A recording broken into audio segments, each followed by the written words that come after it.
Alright, ladies and gentlemen, today we are checking out the mind of Lorgar Aurelian from Arch Warhammer. So yeah, a lot of you love Arch's content, and somebody told me to check out a video on Lorgar because I was asking questions about him. What video was it that we were talking about? Was it Legion of the Damned? Or was it... It might have been, I think it was the Black Crusades maybe, where Lorgar came up. And we have never covered Lorgar, and he is kind of crucial, you know, to the Imperium in a way, because he created the whole religious sect, and he was the whole dude who wrote a lot of the books, and the ecclesiarchy goes off a lot of his stuff, obviously. So I'm excited to learn about Lorgar, ladies and gentlemen. This should be interesting. But be sure to subscribe to the channel if you haven't already.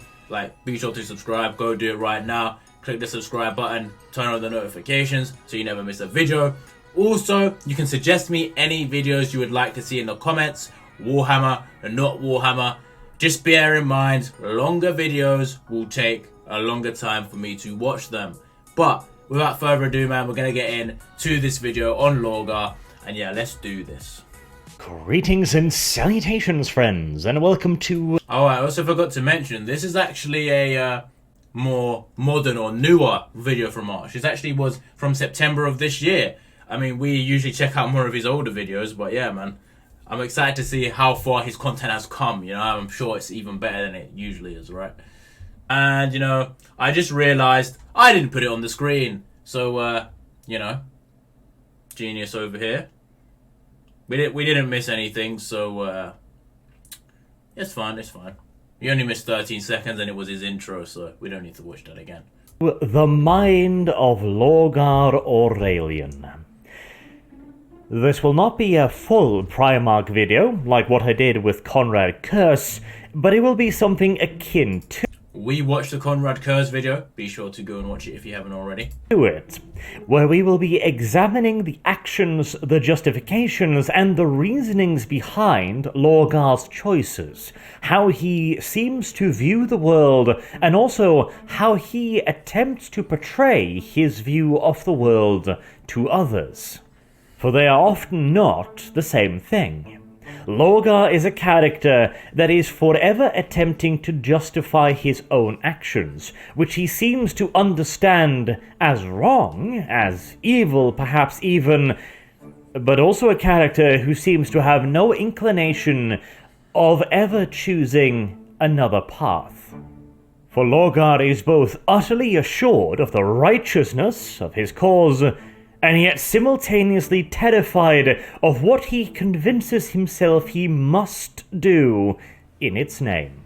And it is precisely because of those actions that in all of the 40k universe, a universe dominated by the idea that there is no such thing as good or evil, only shades of grey, Lorgar is unquestionably the closest thing to real evil in that universe. Really? Yes, even more so than the Chaos Gods themselves. I mean, I wouldn't say the Chaos Gods are real evil, you know what I mean? I mean, they do some bad things and they prey on the downfall of humans, but from our perspective, they would be evil. From others' perspective, maybe not. I mean, you could say the Emperor was evil as well if you really wanted to. You could literally spin it on everyone. And what about the Tyranids, dude? The Orcs? I mean, the Orcs are too stupid to know any better, right? So, yeah.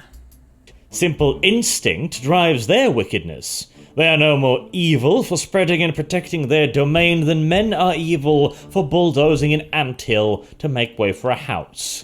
Their perspective on things and simple existence itself is so different from ours, so utterly alien, that words and concepts such as good and evil lose what little meaning they had in the first place. But this is not the case for Lorgar. When Lorgar sends his sons to torture and death for no other reason than to satisfy his curiosity, he cannot claim he doesn't understand, or did not fully appreciate the gravity of the situation, or the effect that his actions would have.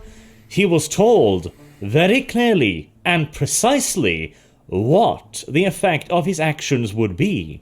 He spent 3 days talking to the very same demon who smilingly told him precisely what he would do to his word-bearers. Lorgar knew what he was doing, Indeed, it was partially because he knew so well that the sacrifice held real value to the Chaos Gods. After all, a sacrifice of something that holds no meaning or value to the person making it, well, that is hardly a sacrifice at all. Correct. Oh, and Lorgar will be ever so sad about it. He will cry and gnash his teeth, lamenting to the high heavens that he must do these things, that he must make this sacrifice. But then, without anyone forcing him, without any other influence than his own, he will make the sacrifice regardless. And that is what makes Lorgar truly evil. Being fully cognizant of the consequences of his actions, knowing full well the suffering and anguish it will cause, and yet still choosing to do so. That is what makes Lorgar Aurelian a monster.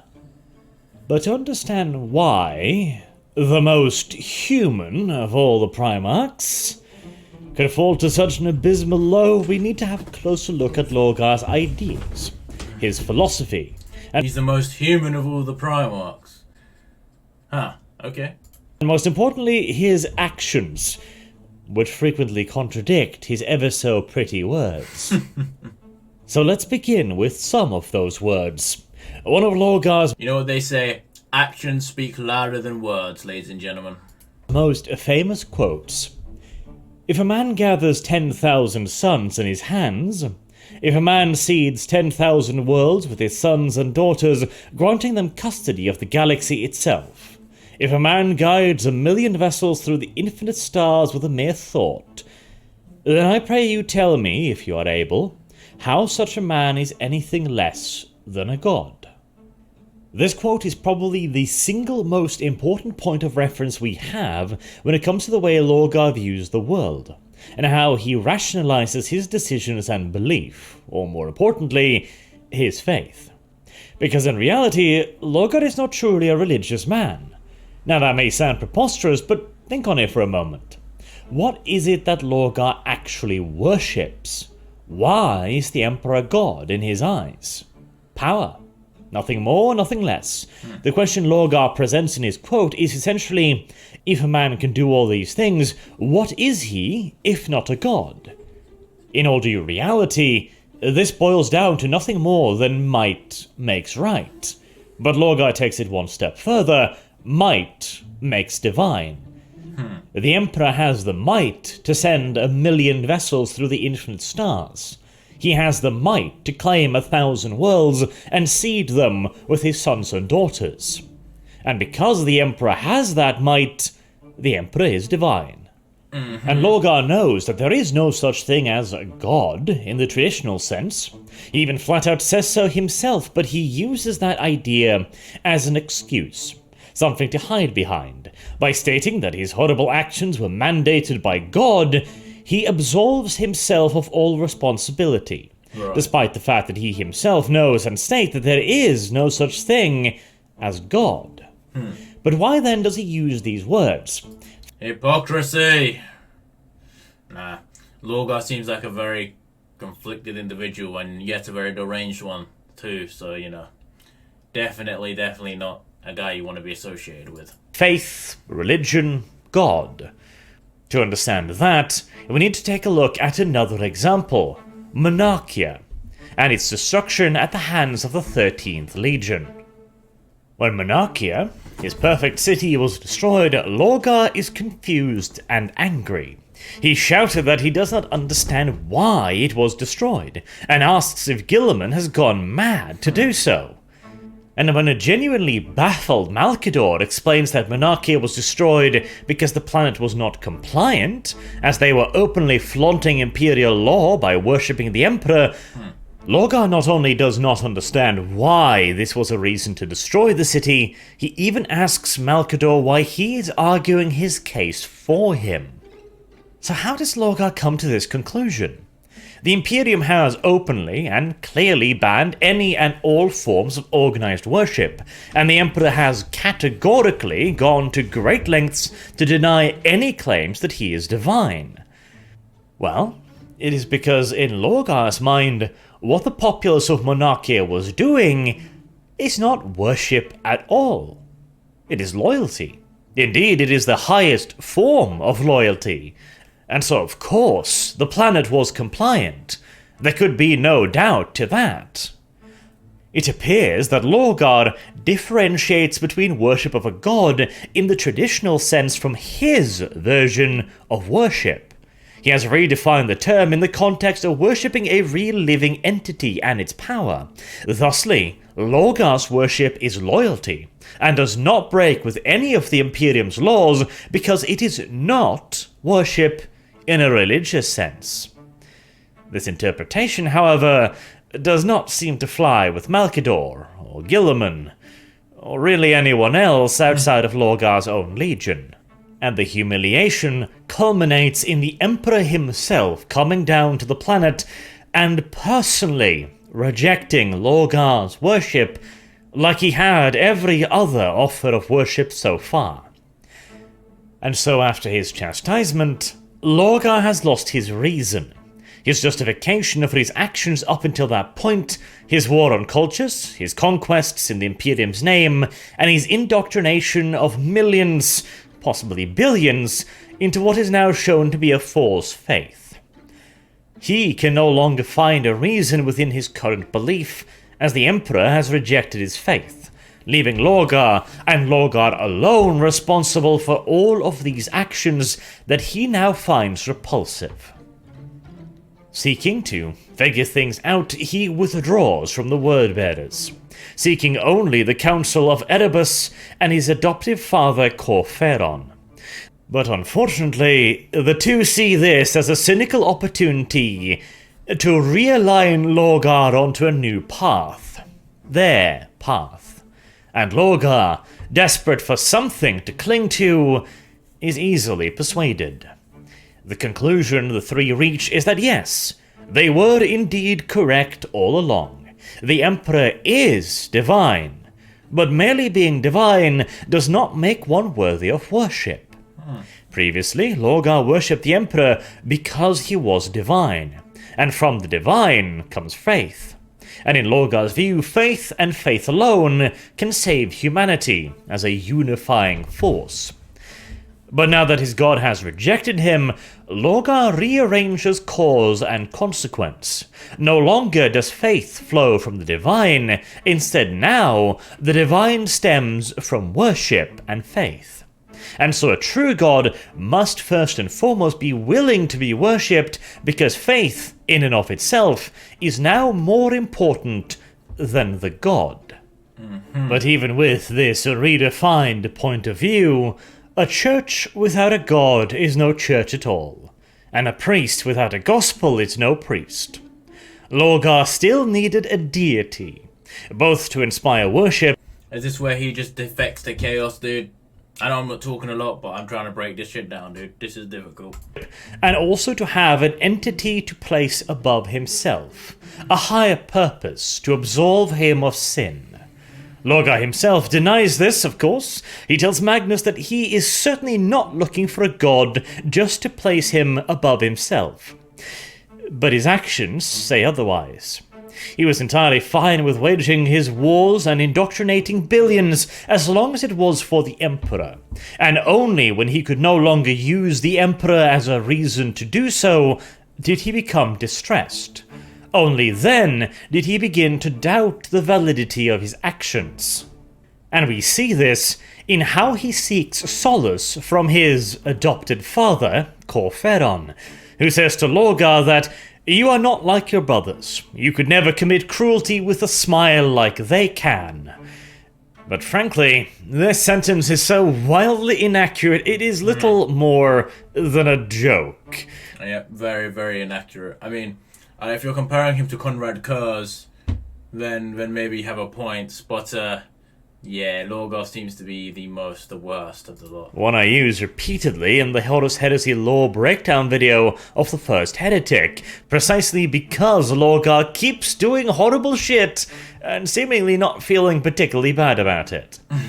Lorgar will go on to commit countless atrocities in his search for a new god. He will Isn't that the sign of a psychopath? Dude, that you do bad things and you have no feeling about it. massacre entire worlds, send his own sons to death and torture, and condone human sacrifice. He will even butcher those who ultimately showed him the truth, simply because he cannot afford anyone else to learn what he has learned. Lorgar may tell himself that he did not smile as he ordered the planet of Cadia cleansed of all life. He may tell himself that he only does this in the name of the truth. But the fact still remains that it was not God who did all of this. It was Lorgar. And make no mistake, Lorgar would never have chosen differently. For just like a priest without a gospel, a faith without religion is no faith at all. Lorgar says that the reason why humanity needs faith is simply because it is for humanity's own good. That faith is an unrivaled unifying force, and that only it can grant humanity the unity it needs to withstand the predation of the Xenos. For the sake of Well, I disagree, because faith has caused many wars, many times, and which one do you decide is the right one? Because there's always someone else who's going to believe something else, and then you have to kill them, right? And well, especially in 40k, you have to kill them, right? Because that's the way of 40k. argument, let's simply assume this preposterous statement to be true.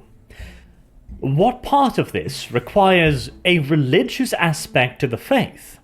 That may sound like a strange question, but humanity already has a gospel, a unifying force that binds it together in a uniform whole that shall not be questioned.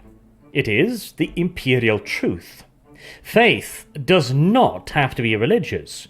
One can have faith in a person, in an ideal, in a set of beliefs, or an overriding philosophy. So why did Lorgar not even consider these options? If what he truly wants was mere unity, then any of a whole host of options should have been available to him.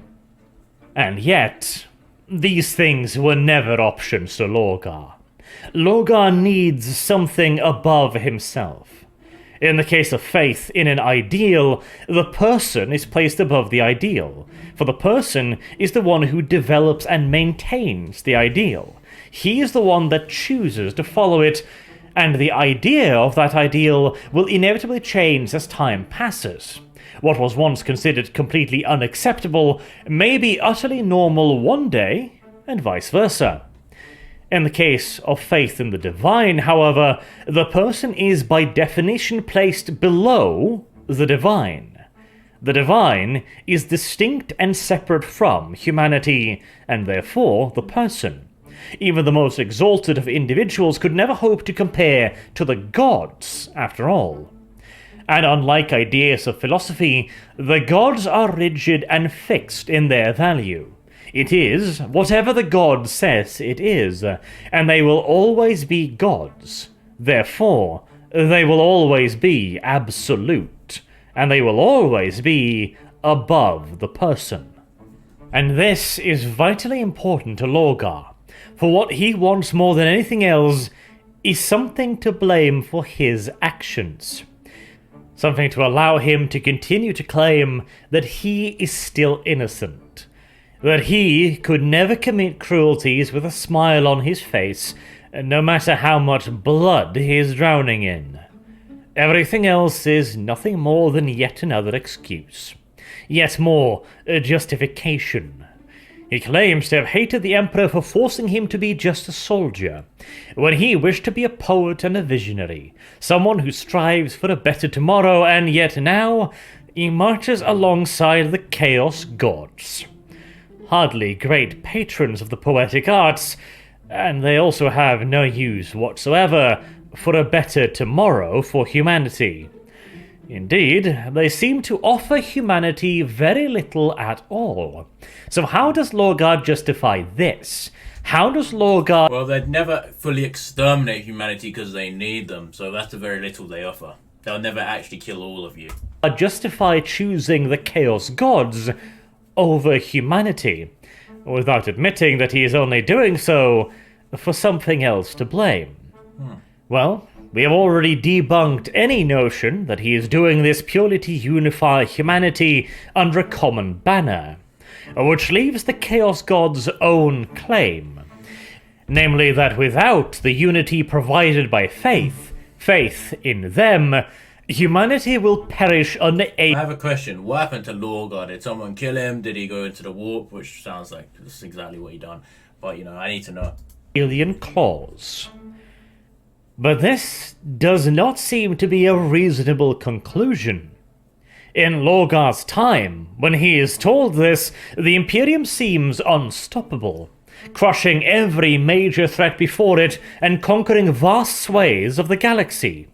The Imperium is undoubtedly in the ascendance, and no power in the galaxy seems able to slow, and much less stop, that meteoric rise to dominance over the entire galaxy.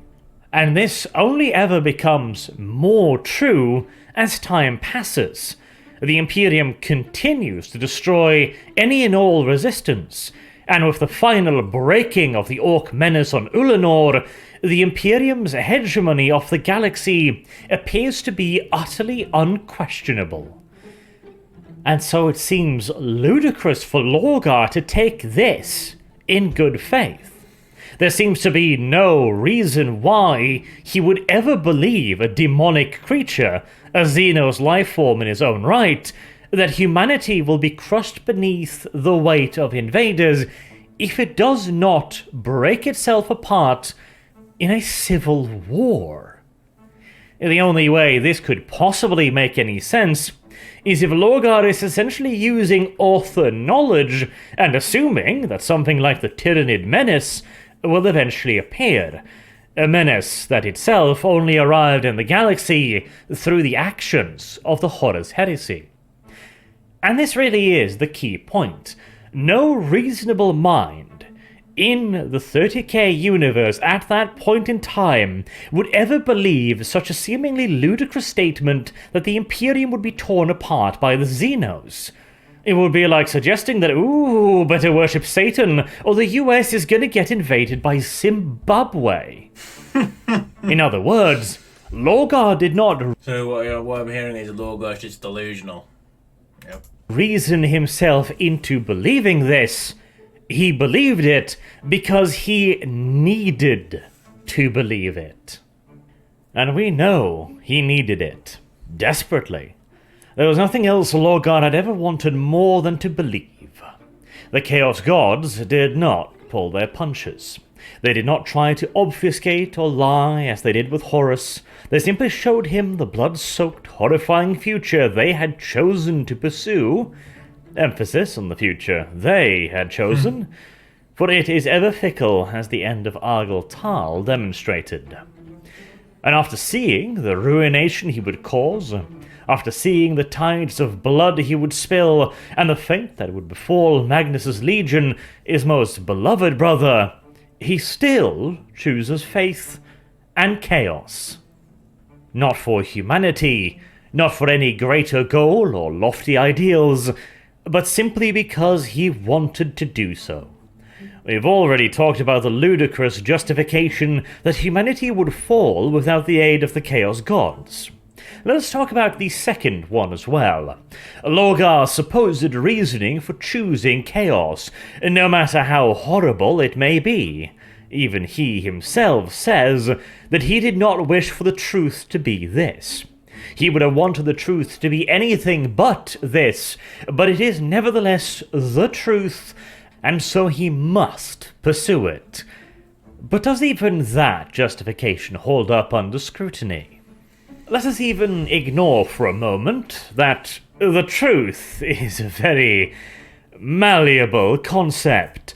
The Chaos Gods themselves. What I'm getting is Lorgar has some problems. He doesn't want to blame himself for his actions, even though he does them. And he was shown the future the Chaos Gods wanted to show him. So I mean, there could be some manipulation there. He saw what happened to Magnus, or what was going to happen to Magnus, and yet he still decided. This is his favorite brother, by the way, and he still decided to just join their cause. It's the right thing to do. themselves have chosen several different variations of truth to those they wish to seduce. Horus was given one version of the truth, leaving out a few key details. Lorgar has been given yet another version of the truth, and Magnus was given yet a third. But let us, as mentioned, ignore the truthfulness of the truth, and instead focus upon the supposed value of this truth and how it fits in, or more correctly, does not fit in, with Lorgar's supposed goal of simply unifying humanity. Because as he says again and again, he is not a soldier, he is not a warrior, he is a poet and a visionary, and all he wants is for a better tomorrow. Well, even if we were to accept that faith was an unrivaled unifying factor, which human history would seem to dispute quite vehemently, then how unifying would this faith truly be? A faith almost entirely predicated on might makes right, where the strong not only can, but will be actively encouraged to take anything and everything they want from the weak, in which humanity will be subject to beings who quite literally grow stronger and more intelligent, specifically from the suffering of living beings. And of course, that is merely the tip of the iceberg. We are looking for unity and stability from a religion whose core tenets is death, disease, murder, chaos, change, and excess. That doesn't sound like a winning formula. Nope. And again, it's not like this is being kept as any form of secret from Lorgar. Lorgar witnessed Ingethel, his advisory demon, being born by ripping its way out from the flesh of a Cadian woman. He spoke with this demon for 3 days. The very same demon that not only asked Lorgar to sacrifice his sons, but also who promised him that he would show them death and torture. The only possible conclusion that we can reasonably draw from this is that Lorgar never cared about those other things. He never cared about unification. He never cared about humanity, or the ideas of poetry, or vision, or how he would like to be anything but a soldier. None of these things were ever truly important to Lorgar. All he ever wanted was for something to worship. Something to make him feel better about the crimes he would not only commit, but that deep down I think he himself knew that he wanted to commit. For surely no sane man could stare into the depths of hell and be utterly convinced of its reality, and then decide that they wanted to take part in spreading that hell. That kind of a decision requires a very special kind of a mindset. The very same that might see someone sacrifice the lives of millions in order to summon the ruin storm so as to gain a strategic advantage in war. I wonder what Lorgar the poet and the visionary would have to say to Lorgar the Chaos Warlord, if those aspects of Lorgar ever even Probably just the same guy, dude. existed in the first place. And lastly, let us talk about Lorgar's supposed regret. As the trap of Istvan was closing around the Loyalist legions, Lorgar professed that he did not want this, that he would never have wanted this, and he even suggests that he was not the one who planned this all, that he was not the one who set it all up. Apparently, it is suggested quite heavily so that it was Corferon and Erebus that set everything up, that laid the trap, made the plans, and got the other legions to betray the Emperor. To a certain degree, I am sure that there is a core of truth in this. Corferon and Erebus have long been plotting to raise themselves in the estimation of their chaotic masters. But the idea that Lorgar is innocent of this, well, I remind you, Didn't try to stop it. Lorgar never wanted any of this. Lorgar just wanted to be a poet, a scholar, a visionary. Lorgar just wanted what is best for humanity. Lorgar just wanted faith for the sake of unity. All lies. Why should we think that he is not lying now? Why should we not assume that this is merely another facet of Lorgar's guilty conscience, another crime that he wishes to move from his own shoulders and onto those of others? It would not be the first time Lorgar had done so, and he certainly has a history that suggests he would have no problems doing so again. And at least to my ears, his sudden regret of all the things he chose to do, of all the things he pushed to have happen, sounds mighty hollow indeed. And there you have it. The mind of Lorgar Aurelian.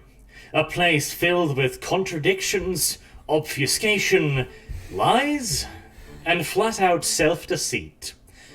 Lorgar takes great pride in his supposed inability to commit acts of wanton cruelty with a smile on his face, unlike his brothers. But also, unlike his brothers, he was the only one to turn to chaos entirely of his own volition.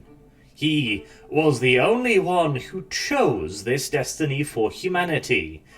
And so, he has more blood and cruelty on his conscience than all the other Primarchs combined. Until next time, I've been Arch. Thank you all. Yep, Lorgar's definitely a special case, bro. That was confusing, and I'm tired, so that was two combinations, not very good. But yeah, man, be sure to leave a like and subscribe if you're new, suggest me videos, and I'll see you all next time.